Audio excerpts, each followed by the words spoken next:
Thanks everyone for joining us today. Let's go ahead and get started in just a minute. While we're all joining, it'd be great if people could just share their name, organization. People always appreciate seeing who else comes to these and is working on similar work.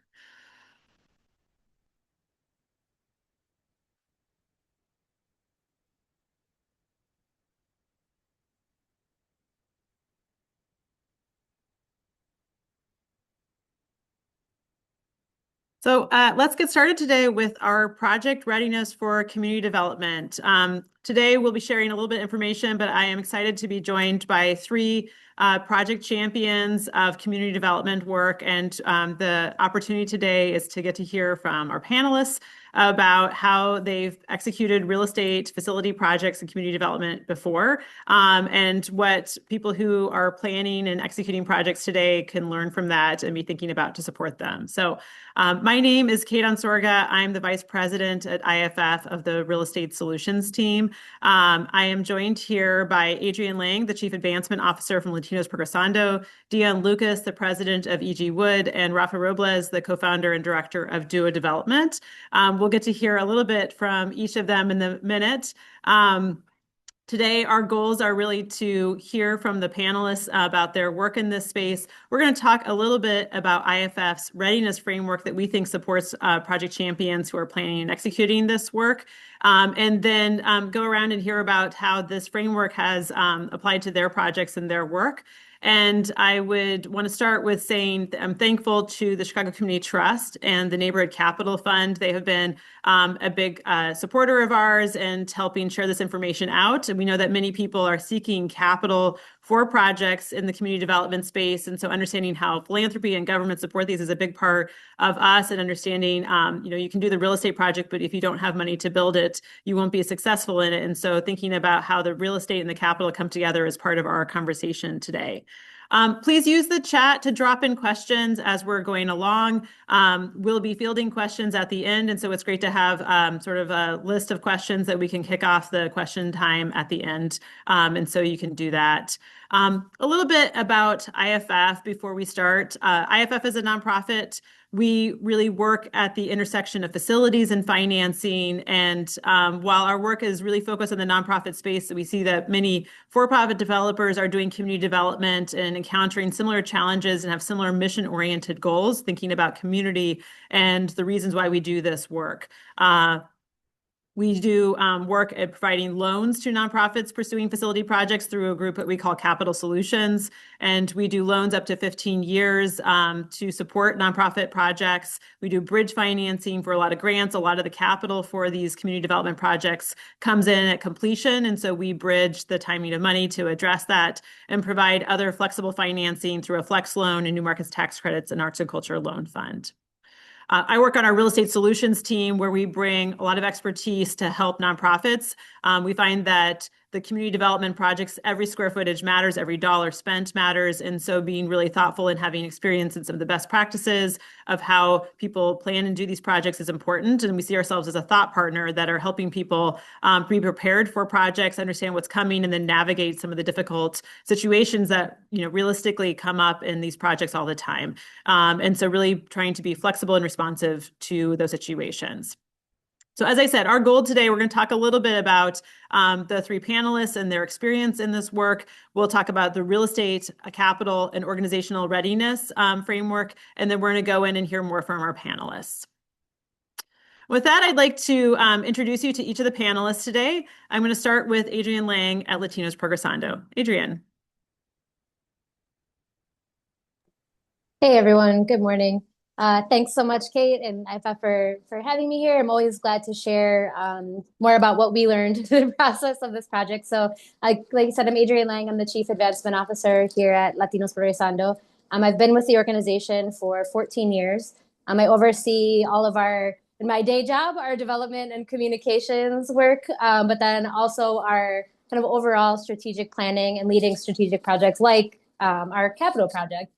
And so a lot of you on the call maybe, either have done this before or considering taking on a project, and just, happy to help share some lessons learned from navigating both still being, very much part of the day-to-day operation and leadership of the organization, while also, taking on a project like this. So, this was our first ever project. The building originally was the Marshall Square branch of the Chicago Public Library until it was closed in 2009, and it sat vacant on the Cermak corridor where we're located, for a little more than a decade. Actually, we used to joke that it still said Mayor Daley on the sign outside of the building when we when we took it over. So the building was about 9,300 square feet, and we acquired it from the city through the dollar program, the dollar sale program. And I'm going to talk a little bit throughout the panel today about some of the challenges that come along with that program.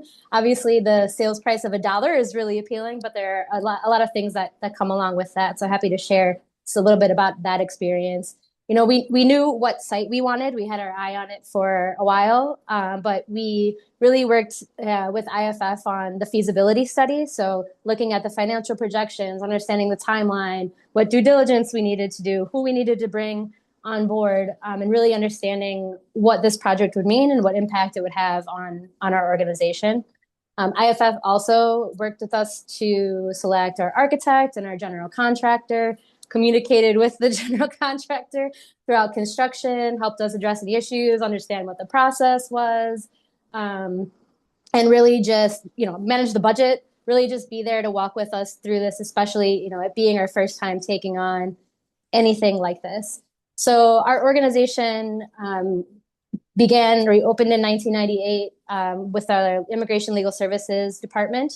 That has grown considerably over the years. We had a rented space down the street on Cermak, and we had very much outgrown it. We had taken over every available office space in the entire building that we were renting after starting with just 4 offices in that building.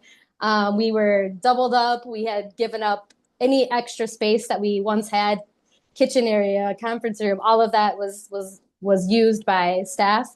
And the organization had also grown in complexity.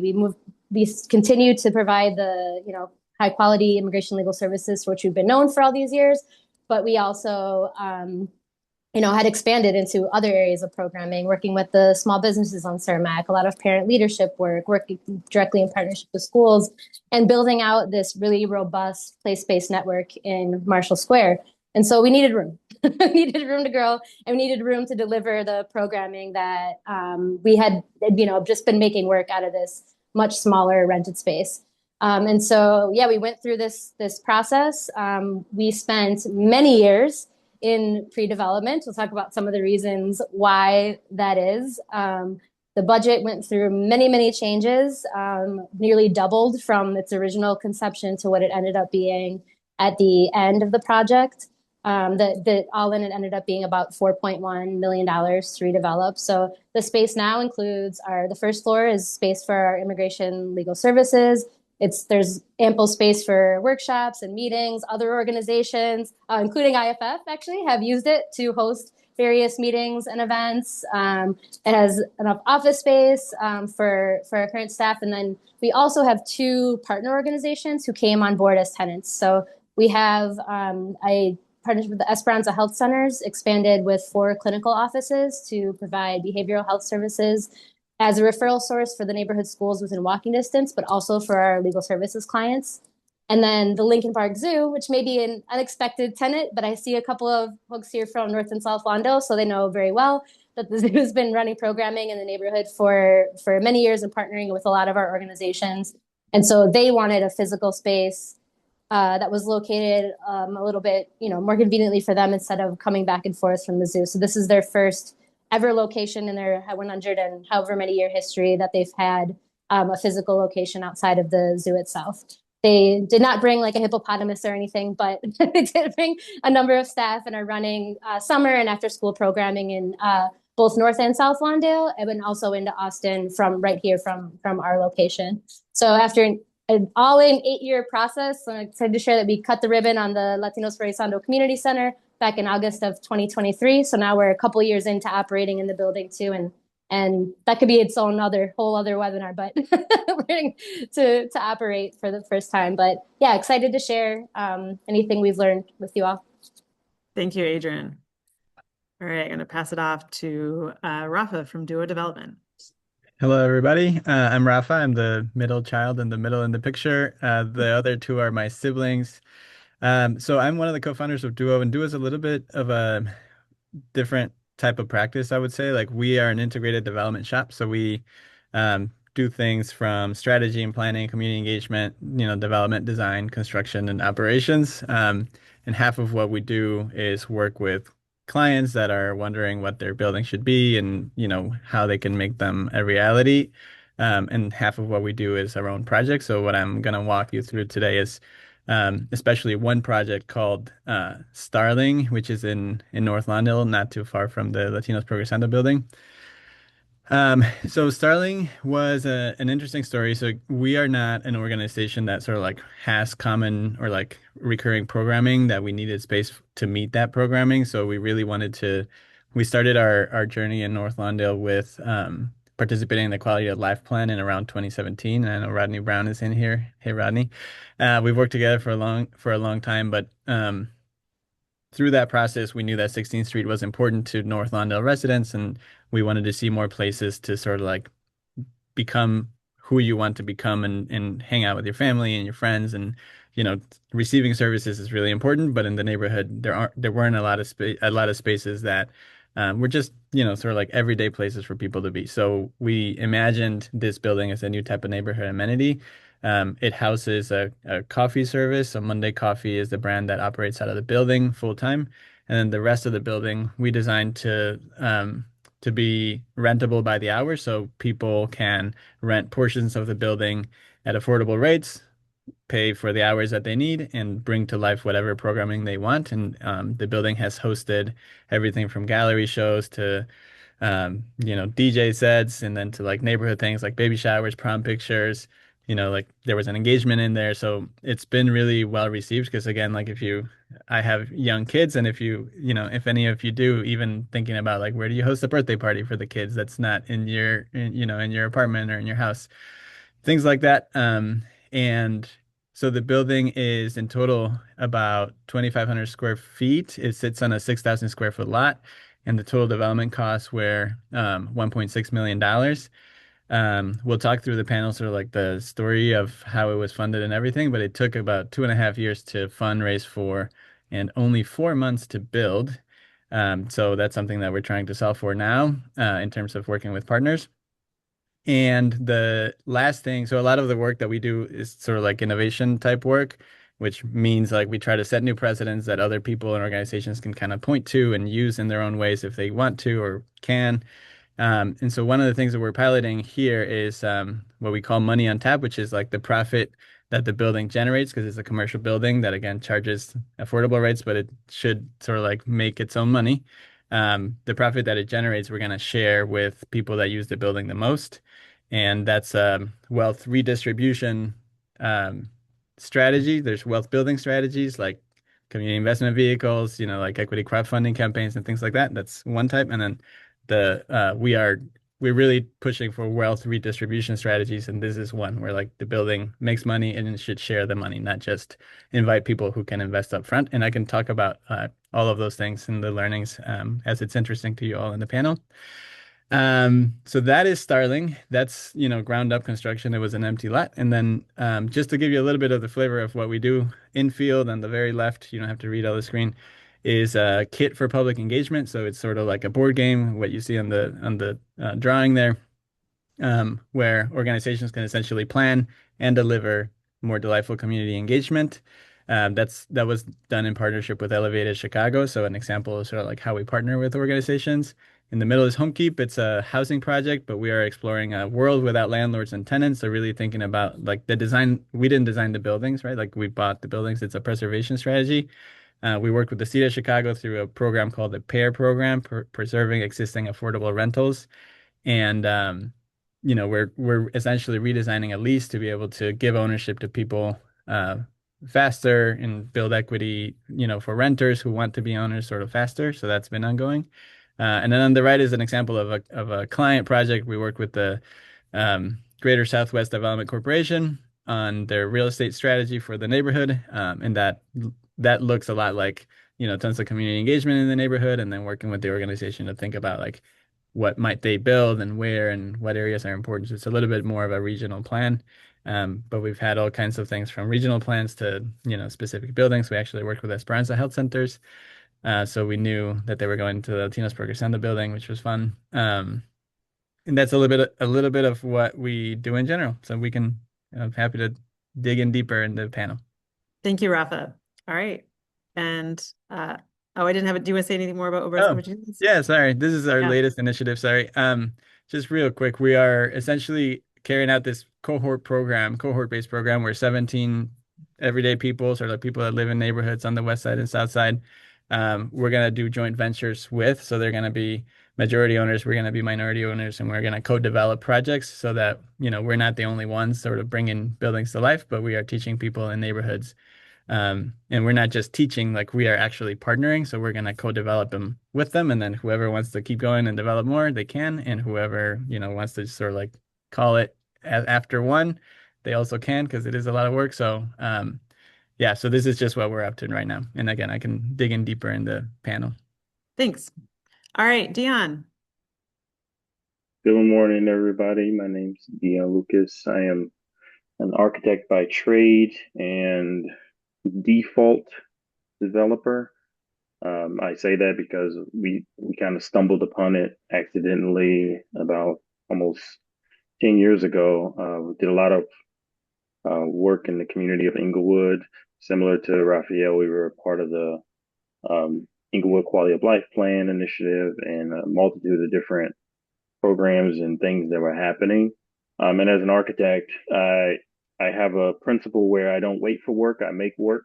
And so one day I went around talking to a series of entrepreneurs who were complaining about all the support that they didn't have and things that they couldn't do. And it was kind of annoying and I got tired of listening. So I said, well, maybe I'll take some action. And serendipitously, at the same time, the city launched the Inglewood Thrive Zone program, the NOF, through the Rahm Emanuel administration.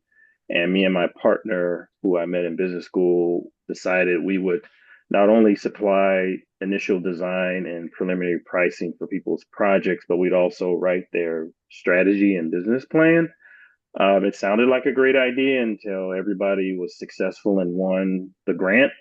And then it became more of an oh crap moment where, something that we were just really searching for to get our foot in the door and get started and participate in the community, it suddenly exploded into something that we weren't prepared for. And at that moment, we realized, okay, this isn't something we can kind of step into as service providers and step out of. We had to lean a little bit more forward into it. And from there, which we were the Inglewood Thrive Zone Collective, which merged into EG Wood, which is Inglewood for short. We are now 6 entrepreneurs and counting as we begin our journey to start adding additional folks. And right now, we're sitting in our office that we developed. That's the image that you see on the screen. And we currently have one project under development, which is at 63rd and Carpenter. That'll be a food incubator with 2 restaurants, a commercial kitchen that'll teach other food entrepreneurs on how to operate. And we're in the process of closing on 2 additional properties on this block. One is 2 doors down from this, another one is 4 doors down from this.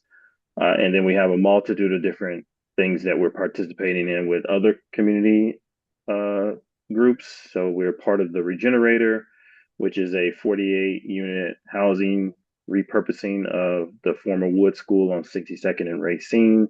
That's a $28 million project that we started, I don't know, 7 or 8 years ago. And that's hopefully starting and breaking ground in May of this year, finally reaching that milestone.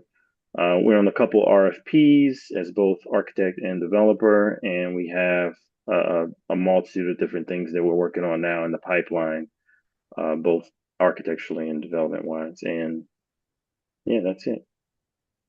Great. Thank you, Deon. Mm-hmm. All right. I want to, before we go into questions, just talk a little bit about IFF uses a readiness framework. And we find this is helpful because sometimes we hear projects are are not ready, and it's just kind of this blanket statement that can be very imprecise about like what work there is still ahead. And we find that the readiness framework helps organizations be more specific about what actions and steps need to occur to get a project to construction start and to completion. So when we talk about this, we're thinking about three kinds of readiness. One is organizational readiness, real estate readiness, and then last is capital readiness. And so I just want to take a few minutes to go through this, and then we're going to kind of frame some of the questions today around this readiness. When we talk about organizational readiness in the context of community development, to us, this means an ability of the organization, the capacity to achieve their facility project goal. And so types of things we're thinking out are resources, schedule and capacity, the skill set of the staff. It includes things like financial and administrative staff, as well as partnerships. Not everything has to be done within an organization. That partnerships are really important when you think about gaps that you might have or skill limitations or other ways that you can bring in partners to support around understanding community, around grant applications, and around real estate expertise. And so we look at this in terms of like the staffing. So, what's a project champion's like day-to-day person who's on it? What else is on their plate? So what's their capacity, as well as do they have experience? Have they done this before? And if not, how are they getting resourced to be able to make those quick decisions and think about like how they pull in community or funders or government to support them during challenges? The other piece for us is, most of our work is with nonprofits and the mission. And so we're thinking about community. And so understanding board or other ways that the community is showing up in these projects to be a resource. And again, with both expertise and just alignment, that the goals of the facility are really representative of the community service, the client's goals, as well as the financial sustainability about being able to execute on that. The next one that we're looking at, we think about real estate readiness. So real estate readiness, if we were to start to break this down, what does this mean? One is like, where's the project site control? Does an organization own it? It's really challenging to be applying for funding and to be pursuing other real estate pieces if you don't own the land. So in some cases, when organizations pursue city-owned land, that can be really challenging. So Adrienne can speak specifically to the challenge of identifying a city lot, having it kind of tagged for the organization to pursue a project, but not owning it. And so, funders concerned about, well, what happens if the city doesn't, move forward and sell this parcel to the organization, about the owner organization's commitment. You're spending a lot of money on architecture drawings and site due diligence, and you don't own the property. And so, that can just be a challenge. It's not to say you can't do it, but just thinking about the impact on your project timeline.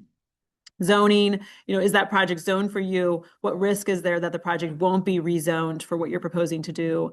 The architect, and what design milestones. So we often hear things like concept design, schematic designs, design drawing, construction drawings. Those are sort of milestones that are generally agreed upon in the design world about what level of detail is known about the project and what that reveals about your cost, as well as your commitment to the program, the building. A contractor has come into the project. Do you have a cost estimate? What are those assumptions based on? Is this a bid? Is it a contract? Are you locked in with that number? What risk is there that that number could go up because of updated costs and delays, because of new information that's revealed during the design process or during the construction? And then last is the permit. Do you have a permit? Are you ready to start construction? And obviously being specific here, is this a demo permit, a foundation permit, or is this like what I call it, like a vertical permit that allows you to do the building work? The last piece for us is capital readiness.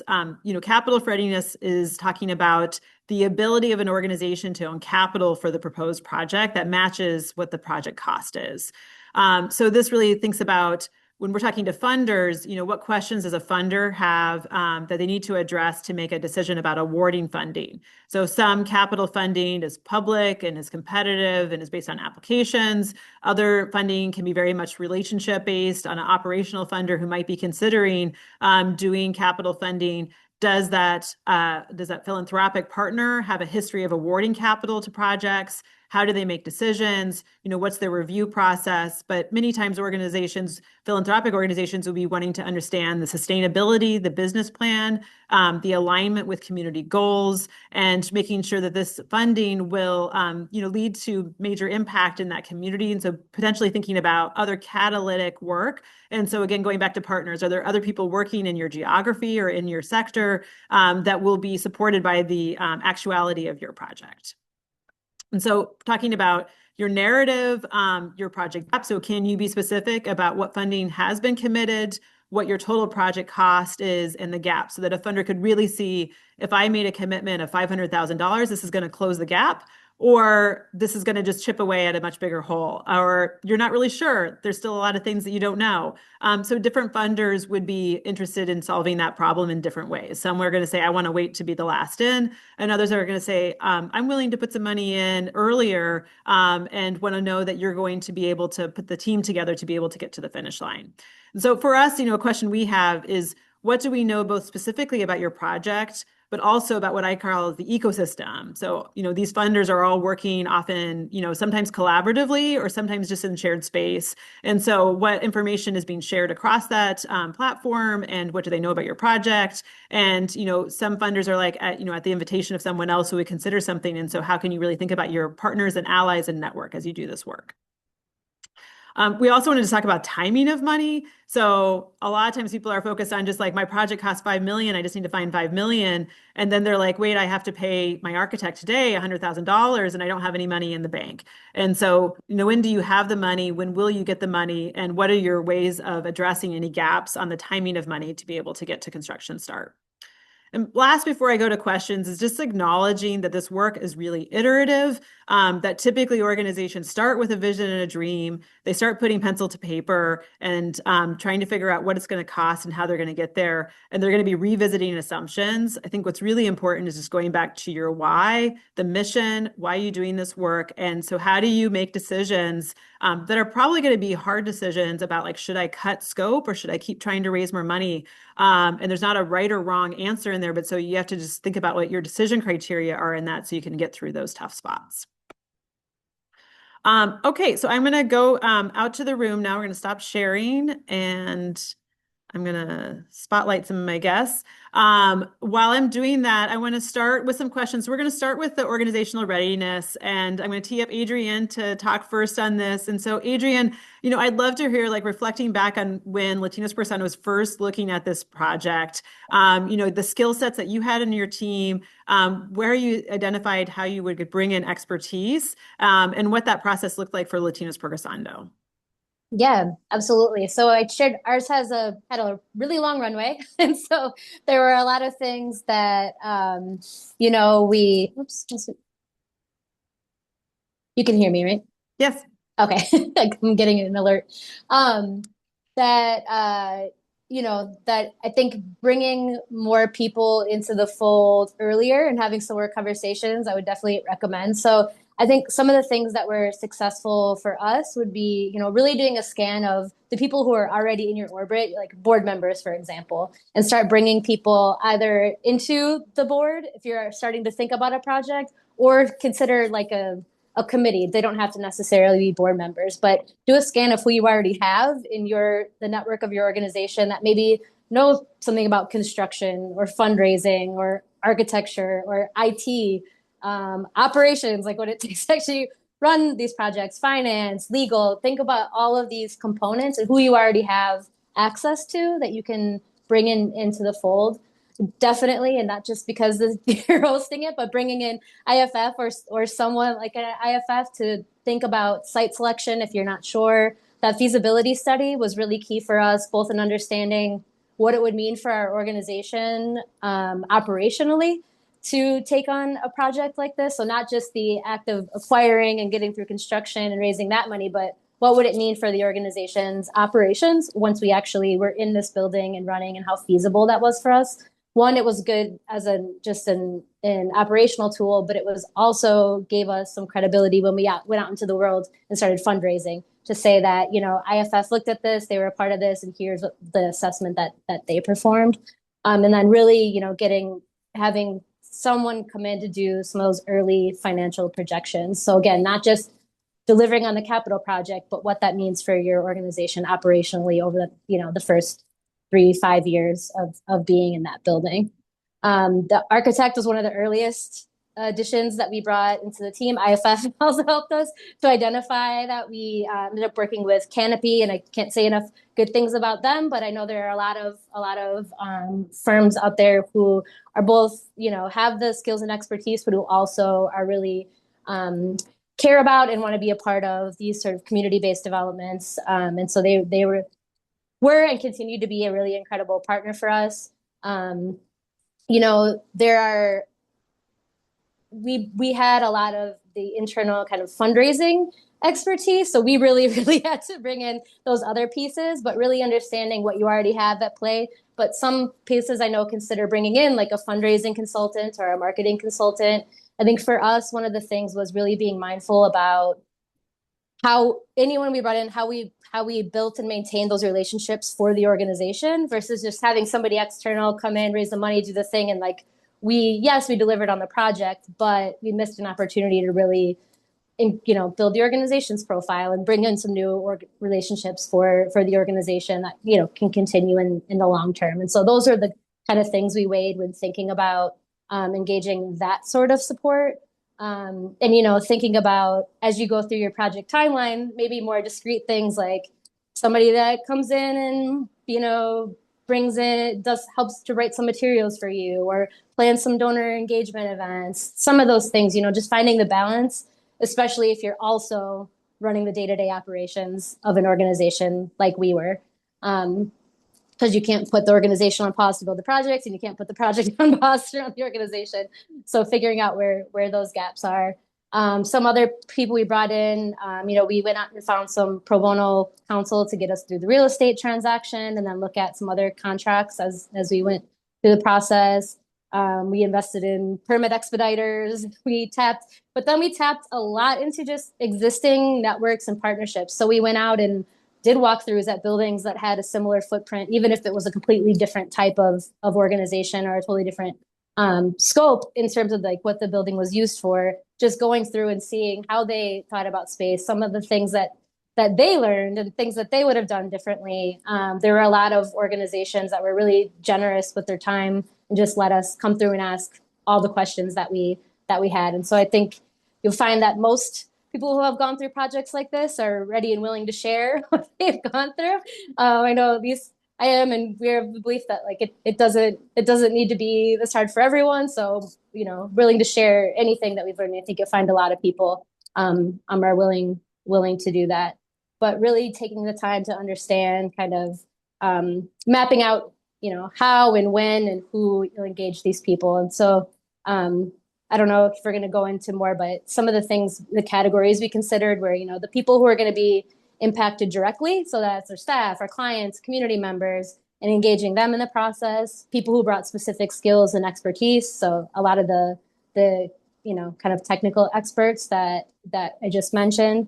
And then people who are going to make decisions. So that's funders, city departments, your alderperson, all of those people are part of this universe that make your project work. So really taking some time to map that out and understand the timeline. Thank you. Rafa, I'd love to hear, I think that your story of engaging community and thinking about who your stakeholders are in terms of the facility design is a great one. Can you talk a little bit about like how you engage community and how they informed what your commitment to the project was? Yeah, absolutely. So Starling is on 16th Street in North Lawndale. Again, it's the blue building that I was showing. So when we think about, I mean, Adrienne touched on a really important point. I would say, like, just really briefly, you want to really think contextually to who your organization is and what your assets are and all those things. But having access to like land is also, like a lot, whether you have one or you need to acquire one or you need to find one that meets your needs. So for us, this touches into our community engagement. Because we were involved in the quality of life plan, we knew that 16th Street was important and we didn't see a lot of work getting built on 16th Street, although there was a lot of planning for projects on 16th Street in North Lawndale. And so we saw a lot that was available privately for sale and we bought it without knowing what we were going to do on it. Again, contextually, because we were able to buy it, like we had the cash to buy it. And so like, again, there's no right or wrong answers. That's best practice for us. It's not best practice for somebody else. And it depends, right? Like we have to hold the land. It was an estate sale, so it took a long time to close on that purchase. But once we had the lot, then we started doing like really questioning ourselves about like what should this building be? Like what's the best case scenario based on what we heard. So the community engagement isn't really like, what color do you want the building to be? And then if people say blue, then we make it blue. It's really more like immersing ourselves in working with neighborhood organizations. And so we started teaching a real estate class, for example, in 2017, and we gave I think 4 cohorts in North Lawndale and then two cohorts citywide. And it was a free kind of real estate class, and we realized slowly that people in North Lawndale had a lot of creative energy, like many parts in the city, but particularly in North Lawndale, there were a lot of aspiring entrepreneurs, aspiring artists, aspiring creatives, and they didn't have places to do this in. And so that's what started informing sort of like, okay, how do we service this particular community, of people who want to have space to gather and who want to have space to sort of express themselves. And that's then usually in our work we anchor on a concept, and that helps us make all of the decisions. So the concept for Starling was liberation, because we were basically studied what would it take for people to achieve their own liberation in whatever way they describe it to themselves. And that was gathering, replenishing, learning, and creating.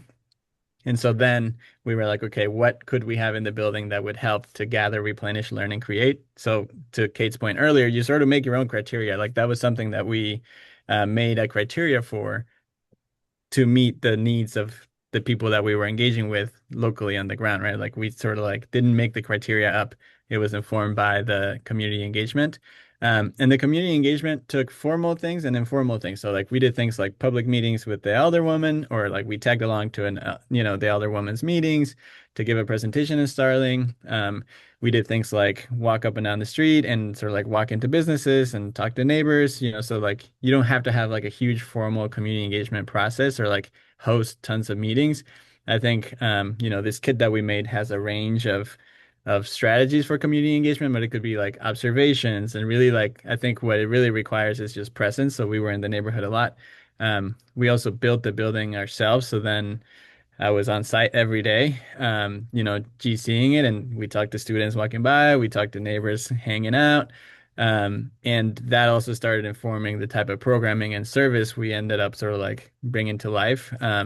Just to give you a flavor of how the community engagement informs everything. Like initially, we had this membership model for the building we thought we would have 10 members that would pay a certain, like $300 a month for 36 hours of dedicated use in the space. But then we started realizing that we were getting a lot more events. And so like, obviously there's so many hours in a week. And so we started doing the math and we're like, okay, let's meet more of the community need. And we started modifying that. And that membership now is called the programming pass. So we have a blend of things, but that's kind of like the business. To Deon's point earlier, it's like you have to design the business too. And I think my biggest message is like the South and West Side neighborhoods and, Black and brown neighborhoods have not gotten investment the same way as other places. And so we haven't got a chance to like self-express into like how we want to live and how we want to sort of like see the buildings design and how should the businesses work. And you have permission to create all of those things.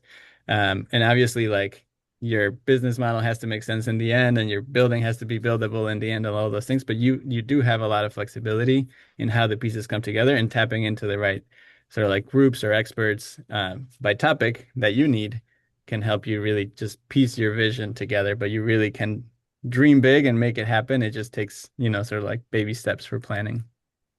Thank you. Dan, I'd like to hear from you a little bit about like, how do you put your team together? What are the criteria you're looking for in team members? And how do you think about kind of like your mission and your why and how that informs how you make those decisions? That's it's a toughie. So, our start wasn't as organic or traditional as many other like nonprofits. We're not a nonprofit. We're a for-profit entity. So it's a lot of things that we didn't have access to. Programming funding. I mean, a lot of what we started with came out of pocket, and even to this day, we still support a lot of E.G. Wood's operations through Beehive's operations, which is through service. And what I would say, there's a good and a bad to that. The great part about it is, as a service provider and architect, we bring immediate value to most of the projects that we touch. And as a developer, we've had a leverage point with our clients because we get to see everybody's mistakes. And so I would say that, doing the work in the community, we do a lot of volunteering for architecture. We do a lot of pro bono work. My recommendation to folks to put your team together is to experience other teams, right? Start working with other organizations, other groups, volunteering, figuring out what they're doing right, what they're doing wrong, or what they're not doing at all. And then you can come back to your space and figure out, what do you need? What do you want to do? And that's been a tremendous help to us, because we're a two-person operation, and we've been that way for the last 10 years. While folks think that we are a massive group or organization, but no, it's been hyper lean for quite some time, and we do everything. We do the marketing, the strategy, the branding, the development, the construction, the you name it, the back office, the janitorial services. There is nothing that's off limits for what we do as a team. But what I would say is that we've learned through our clients, all of the different pieces that you need that you don't have, right? So bringing in if you need a development consulting, someone to do the financing and the pro forma, someone to do the strategy and planning.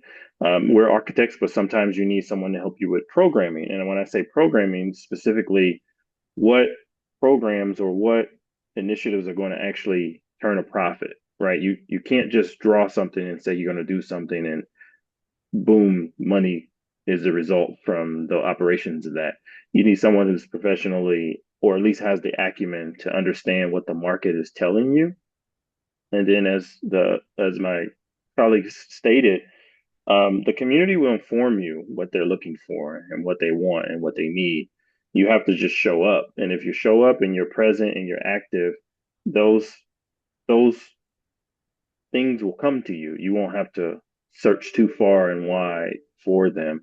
One of the things I like to tell people is, engagement isn't a thing that you schedule. It's something you do every single day. And, our firm is in the middle of Inglewood on 63rd in May. And so, I mean, I walk out my door, I'm engaged with the community because they're stopping me, they're pausing, I don't know if you know too many architects, but we actually get people that come to our office, right? And that's not a thing that happens as a service provider. So building that team is very important. But I would say observe first, go out, volunteer, take whatever superpower or skill you have and offer that up for organizations that you see doing the work that you're doing, and see and kind of read on how they're doing. What was the second half of the question? I Did I think answer it all? no, that was great. Okay, awesome. Yeah. Let's keep it moving. I'm going to bounce back to Adrienne. Adrienne, you talked about a 7-year pre-development phase of your project. Can you talk a little bit about the zigging and zagging back and forth between real estate progress and the capital, and how you navigated lessons learned that you could share out with some people in the room? Yeah, definitely. So a lot of the zigging and zagging, as you described it. And I think actually that was one of the most important lessons that we learned, is that this is not, especially in the case of the type of project where we took on with the city transaction, is not really a linear process, the way that we, I think, maybe thought it would be at the outset, having never done this before. But, so I mentioned we acquired the building from the city through the dollar sale program. And so some of the challenges that came with that were that upfront cost that you described in pre-development. Now, luckily, we were able to secure some grant funding specifically for pre-development, but I think that's definitely something for any organization to consider as they're beginning to take on these projects, because it's the timing of funding sources. There's a lot of other factors, but to continue to move your project forward in a way that allows you to raise the capital that you need, that pre-development phase is critical. So to see, I know Chicago Community Trust has a pre-development fund. The one that we tapped into was the HUD Section 4 funding. I know federal funding is fraught with a lot of things now that it was not only 1 year ago. But to consider those kind of resources that exist, going through the process of acquiring from the city without owning also had some challenges for some of the due diligence we had to do during pre-development. So in terms of the cost, because I'll talk about fundraising in a second, but in terms of the cost, but then also access to the building. And so for a lot of things, we had to get someone to come let us in. Once we got further in the process, we got a little more access, but we were still limited in some of the scope of work that we could do. For example, we had to do I know Anne's on here, so she'll remember well. Some pretty intrusive, kind of boring into the basement to understand kind of what the footings would hold and the quality of the soil and things like that. But it involved boring some pretty large holes through the concrete floor in the basement. The city didn't want us to do that because we didn't own the building. And what if we, found that it wasn't tenable and we walked away from a building, leaving giant holes in the basement. And so we went through this long cycle of going between city departments, our alderman's office, our funders, and finally we broke through and we were able to allow them to, or they were able to allow us to come in and do the testing that we needed so that we could finish the drawing, so that we had the proper cost projection, so that we could finally close on the sale. But this was months of going around in this circle and trying to advocate for us to be able to come in. The other thing that happened, we're in a neighborhood that, the pressures of cost increases are very real. And I'm talking about real estate cost increases are very real. And we had a developer come in and offer a cash offer that could beat our whopping offer of $1. So we also had to go do a lot of advocacy and demonstrate, no, we really are making progress on this. And we're going to continue to move forward. I'm sitting in the building now, so obviously we were successful in that, but those were a lot of things that impacted the timeline.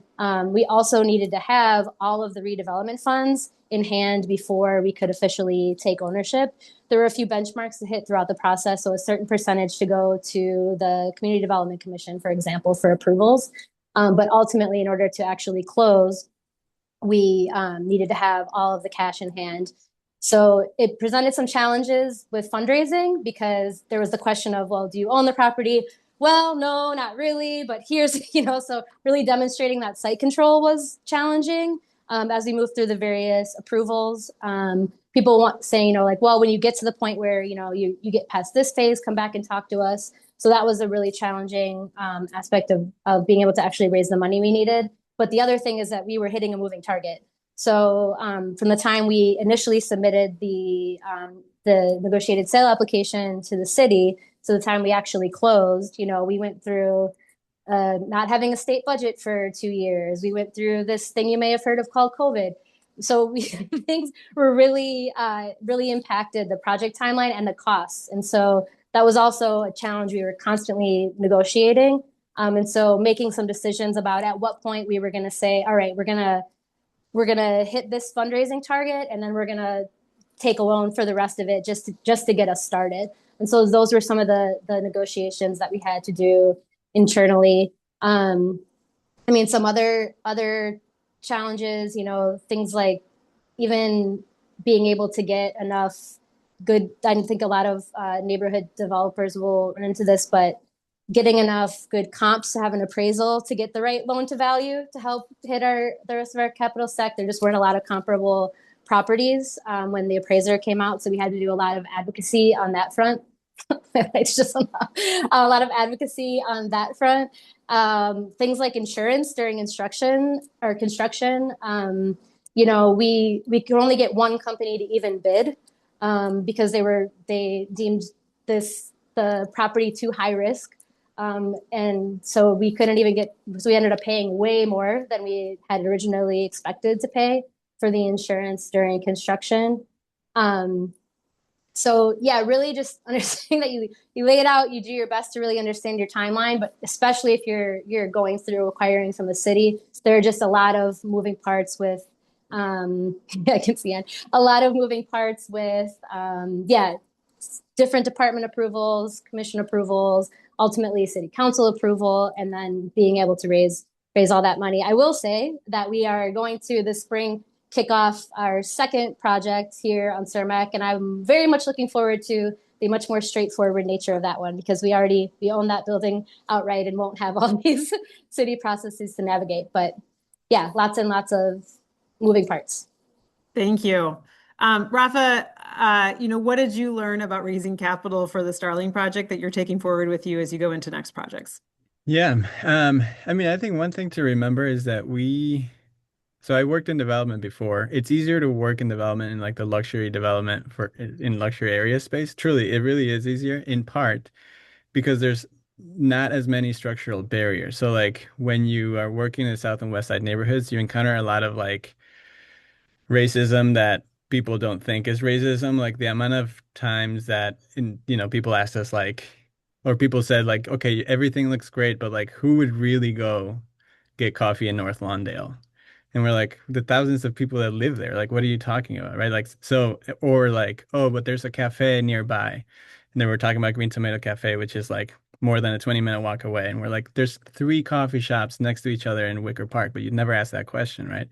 And so you're gonna get pushback on everything, or like at least we did. In part, we were like, I had worked in development, I had worked at like stellar architecture firms and things like that. And still they were like, well, that's not your track record. That's like a job you had. And so it was like, you always want to kind of like, you always have to overcome these things. The hard thing about raising capital is that you can't raise capital unless you start your project.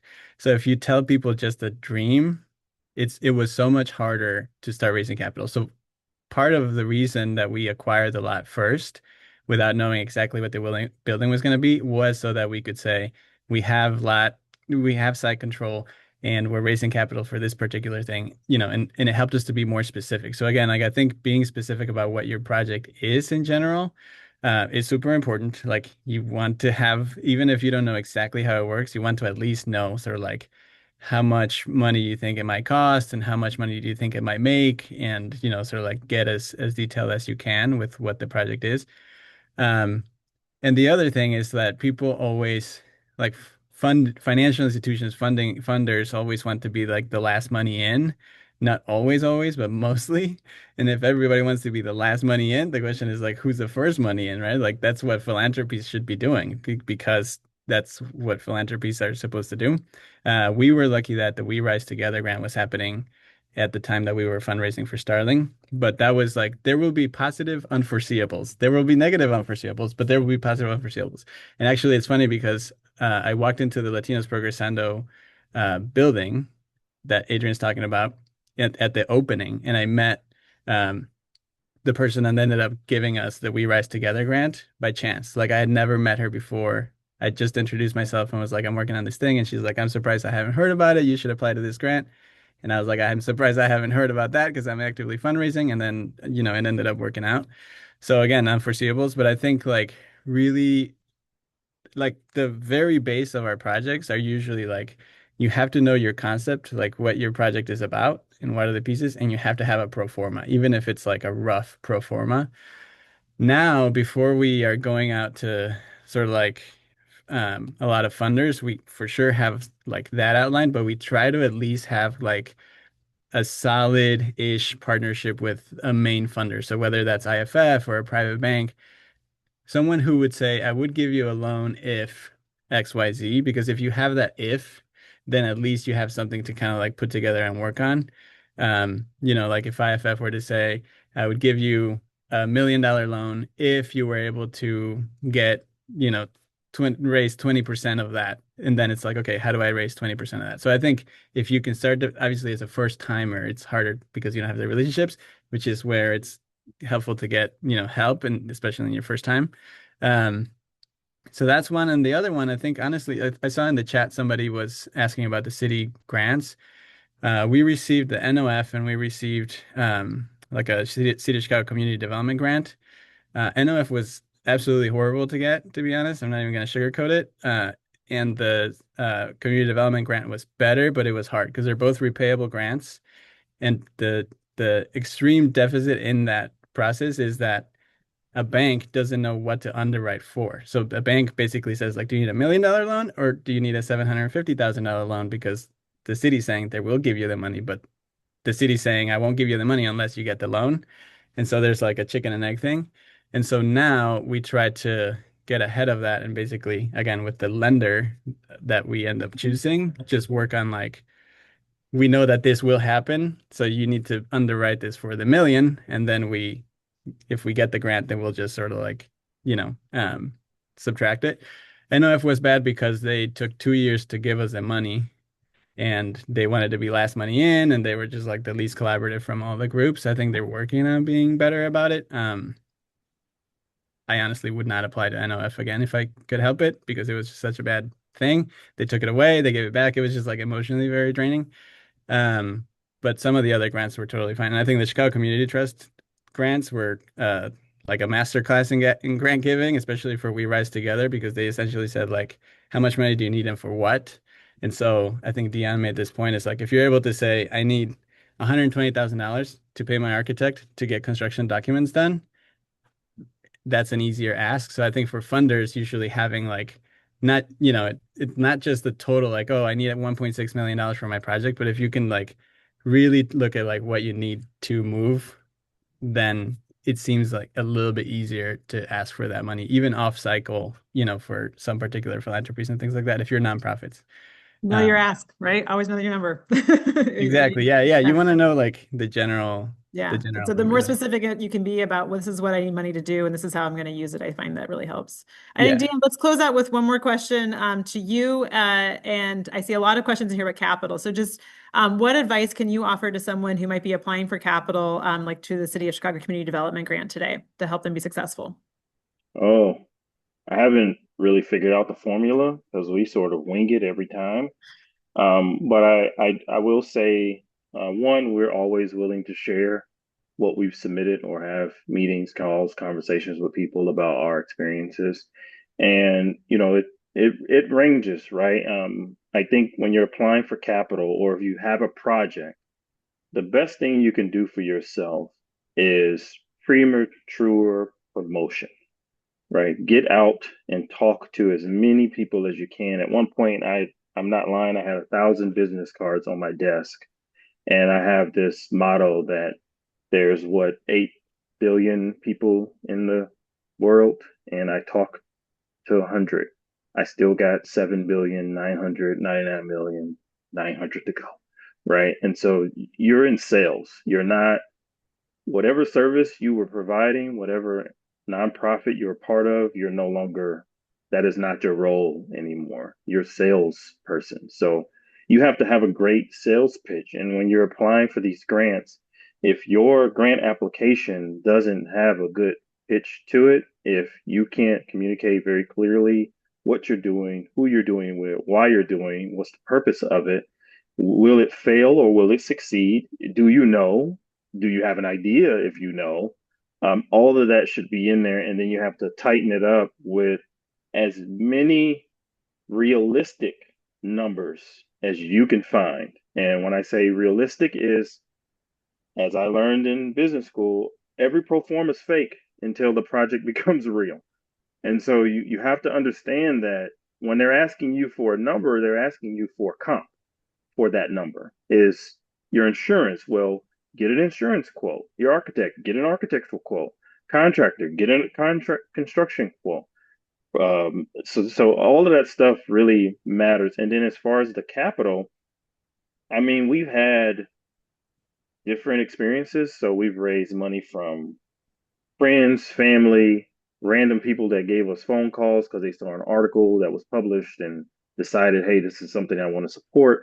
Philanthropic, state, city, county. I mean, you name it, the list goes on and on for folks that have contributed. And I would attribute most of that is to the pitch, right? And it's being consistent. And one thing that I've been told that I shouldn't do, but I do it anyways, is brutal honesty, right? So when we're meeting with philanthropy and when we're meeting with folks, one, you want to build that trust so that they feel that no matter what the circumstances, I know Deon's going to get it done, right? It doesn't matter what situation he's in or what failure I see. This guy for some reason he's gonna come out on top, and so I'm not worried about that part. But I also want to know how confident is that person in their own project? Do they feel secure enough to know, hey, here are some of the roadblocks that we're going to have. Here are a list of the unknowns, but here's what I'm absolutely sure about. And you gotta be clear with them. And I find that is for some reason that makes people feel better, right? They're like, oh wow, okay, you're unsure about, that 500,000 that is sitting there over the side. Yes, I am, because we've never done it before, and the contractor hasn't done it before, and my consultant hasn't done it before, so we're all going in blind. But we do think this is enough to cover it, and that's really how you got to approach it. Is your sales pitch, making sure that your applications for any of these grants is very tight and clear, and recognize that they're all going to ask different questions, and they're going to have you in the cycle forever, right? Our first 4 years, we probably applied to over 20 grants or grant applications. That was just practice until we got to that one where those 20 equaled that one, which gave us what we were looking for. And then they ask a million questions when you're going through financing. Our financing was very arduous, and it continues to be arduous no matter what you are. You can raise all the money, but when you have to bridge, it's still going to be an arduous process. But just give them what they're asking for. If they're asking for information, it's because they're unsure or they're scared or they're fearful. Make their job easier by providing that information. And really, there is no secret sauce. That's it. We're going to go through the same thing. All of us have done project before, and we're going to experience the next financing round the same way we experienced the first one. It's all going to be the same. Yeah, thank you, Deon. We're going to wrap up. We're at 11 right now, and I can see that there's been lots of questions. And so thank you so much for people who've been sharing. We've been trying to respond to some of those in the chat and then also bring those up. I know something I heard from Deon specifically, but from everyone is, move at the speed of trust, that this work and community is really, working with allies and partners to support the communities. But it means that we really have to invest in relationships, right? And so all of you clearly have done that by knowing your community and knowing the people who are going to benefit from the facility, and also thinking about how this will be sustainable. So this will be a real resource. So part of that sustainability is that the community needs the resource and that they're going to patronize the business, whether that's a restaurant, whether that's a health clinic, whether that's programming with Lincoln Park Zoo, your legal services. And I think that's so important to this work. So thanks everyone for joining. We'll be following up to share slides and a recording of today's presentation. And I heard generous offers from our panelists that if you want to speak to them more about their specific situation and projects, that you can reach out to them. So thank you. Thank you all. Bye. Thanks, everyone.